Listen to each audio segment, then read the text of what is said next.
back with another episode of Off the Shelf. This time we're satisfying that large section of our base that likes Fate. And this time, it's not Seki's Off the Shelf, it's Knickknack's Off the Shelf. Technically it's kind of a neutral one, though, because this is not something I had read prior to True, sort of considering this. But also, I didn't exactly go looking for this and find it, even though I knew it existed. But this isn't off my shelf, that's for sure. And technically, it's off your Google searching. But that's not the title of the series. It's not off anyone's shelf until I get it fucking printed. Then it'll be off your shelf and not mine. Yeah, okay. So I need you to give the full name of this, because I don't know it, and I don't want to mess it up, because I messed it up a few times when talking about Rail Zeppelin. Let me go ahead and do two things here. I'm going to first give the full name, and then I'm going to give some credit to the translator. The series is called the Lord El-Melloi II Case Files, or the Case Files of Lord El-Melloi II. I think there might be dual translations there, depending on who's translated. I have to look at the anime to figure out which one they went with. I think what you're looking at there is just Japanese syntax and grammar structure. Yeah. One person translating it knew the way that Japanese writes its words out, and the other one put it into the way English should do it. Which, in that case, you would go by the English correct name. In this case, because obviously this is a work that's not officially released in English. Yes, much to my chagrin, Lord El-Melloi needs more love in the fandom, and I need more figures of him. Yeah, since it's not released in English, we did have to read a fan translation, so if they ever release an English version, we fully support the release. Go buy it. I will absolutely buy the English version if they ever release it, but as it is, I'm stuck with potentially printing a bound copy of the first 4 volumes at a fucking FedEx! Also, what Knickknack is... So we read the first volume, right? And I tried to read it on the website that he sent to me, and it was god-awful. It was the most horrible thing ever. So I tried to take the time. I actually did end up reading it on the website, because it was just taking too much time to transpose it. But I copied it all over to, like, a Google Doc, and it is 216 pages in size 10 font. With 0 line spacing. 216 pages, which is not a problem for me, but I wish you'd warned me that it was that long. Like, this is longer than I expected it to be. I mean, it's about the length of any other light novel I've read as far as the EPUB version goes. Well, yeah, but I've read a couple others that are not that long. Look, I'd have warned you if it had been like... If, like, my light novel experience had been, like, 100 pages of an EPUB. But my light novel experience has been largely the same as this one, so it might just have been you've been reading shorter light novels. Yeah, it was god-awful to try to read off the website, because the website is meant for people who have iPhones and Macs. Like the EPUBs. Yeah, I'm not sure what happened with the EPUB, because in theory it should have been viewable on Android, but that's... It is if you download a sketchy app that's not off Google Play, but is off a random website that pops up in another open link. And I wasn't going to do that to my new phone. I've done that once, and I refuse to clean up the mess of downloading a random link. The EPUB did work on for my iBook, so if you have an iPhone, you're in luck.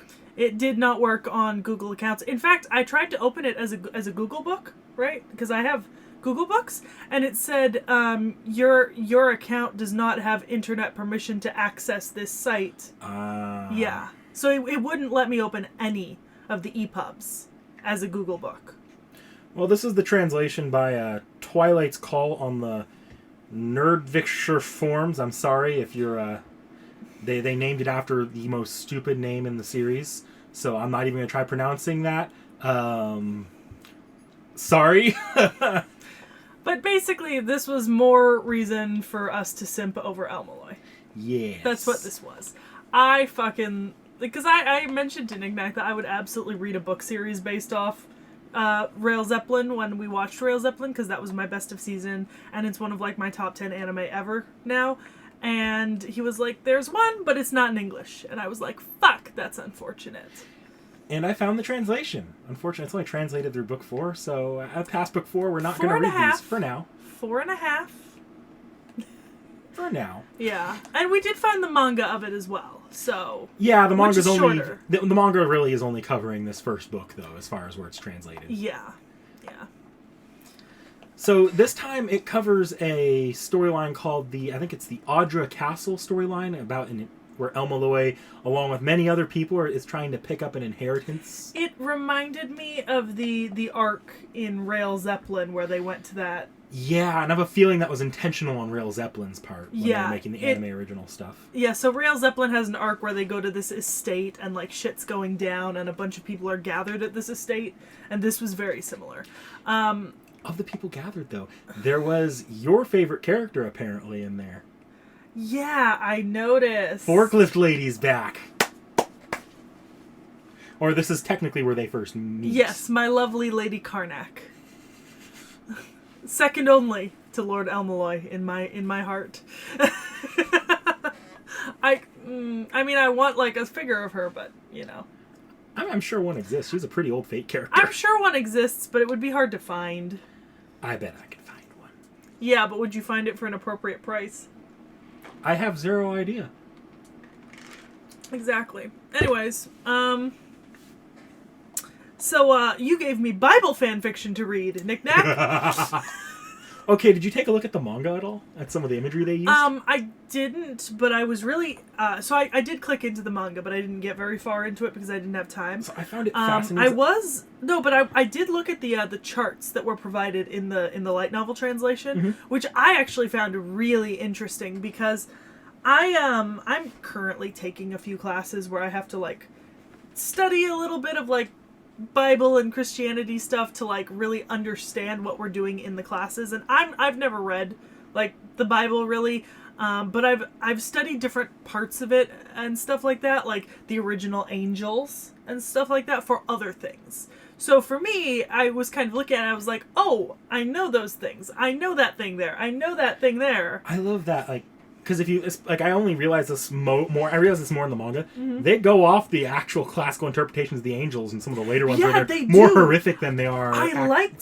That. Yeah, I liked that. So, because, okay, but here's the thing, right? There are actually angels that look human in the Bible. Yeah. But those types of angels are actually, like, the lowest possible class of angels. When you're talking about people like the archangels or, like, the angels on high, you're looking at, like...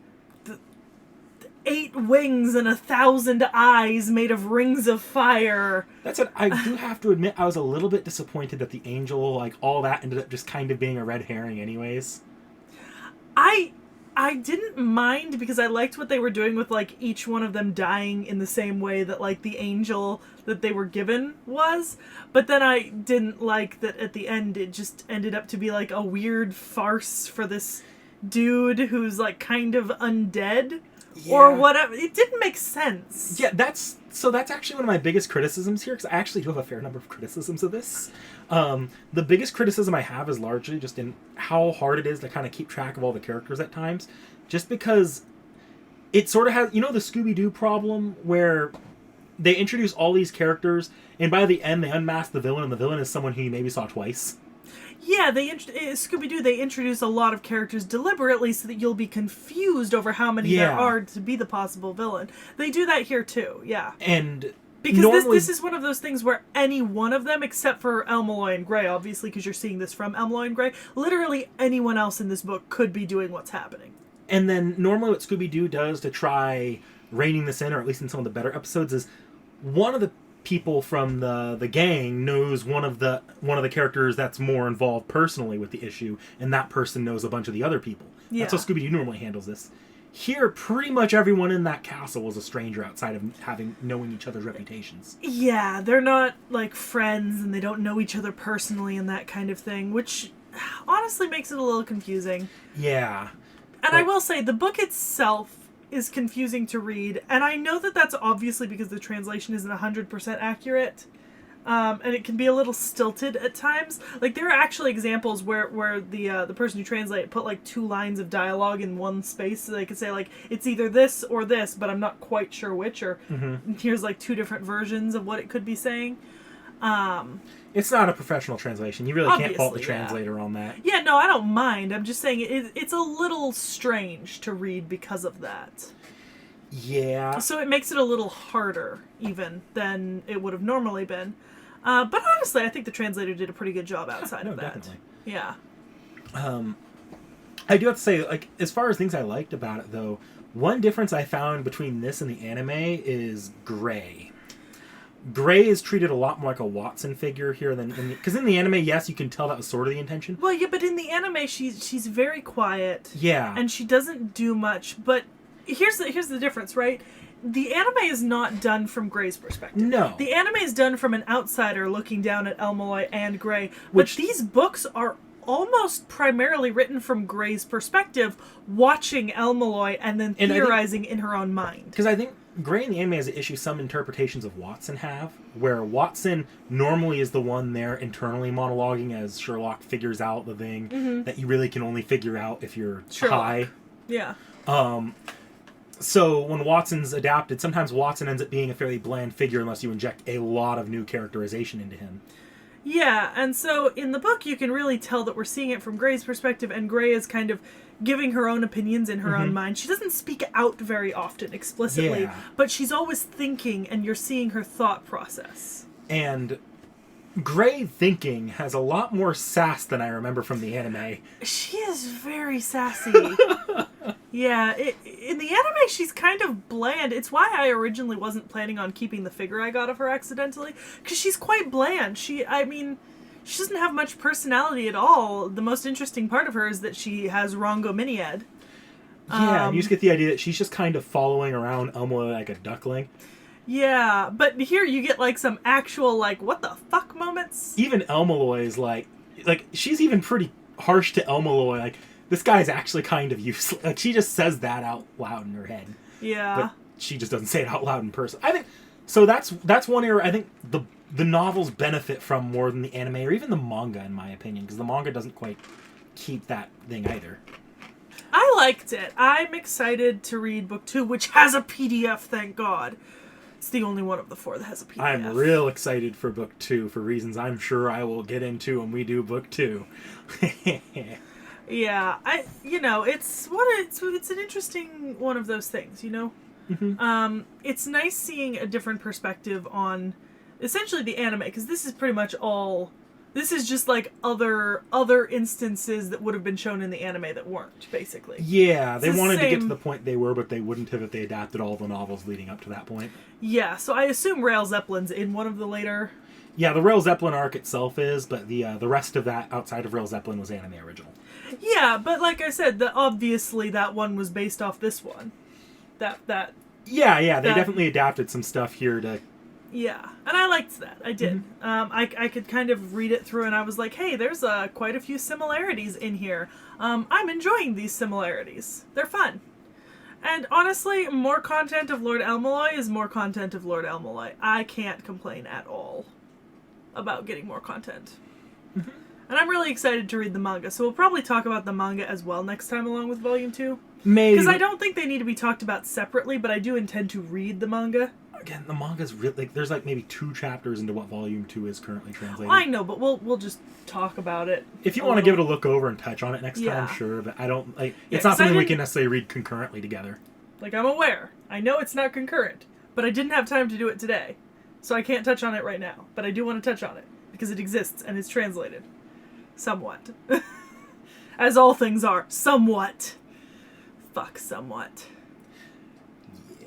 In the near future, I guess, we're hopefully going to get around to all 4 fully translated novels. After that, it's just going to depend on how quickly these things get translated. So if any of you in the audience speak Japanese and are willing to translate a novel, we would greatly appreciate.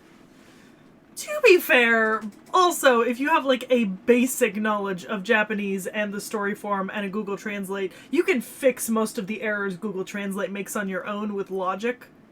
Especially with languages like Japanese that have had a lot of input into Google Translate, they're a lot closer to good than some other lesser known languages. So with a little bit of common sense and knowledge of the story. So do you want to translate it? I mean, at this point, I probably could if I spent a little time. You know, it's not as hard as it would be for a language like Korean, which doesn't have as much input into Google Translate. You know, so much Japanese has been contributed to the Google Translate database, both colloquially and officially, that it's better than the Korean version of Google Translate. Because believe me, I have read some god-awful Google Translated Korean works. Oh, Lord. And honestly, a good dose of common sense and an extra 5 minutes out the other end would have fixed a lot of the issues in them. Sometimes you can just see that the wording is wrong, and like some translators won't change that, you know? I mean, I'm sure there is an entire talk no jutsu in there about the difference between directly translating and doing it more eloquently. Yeah. But that'll have to be for another day, because I'm not up for a talk no jutsu today. So we'll see you next time with whatever the fuck off the shelf comes out after this. Schedule is fucked. Bye.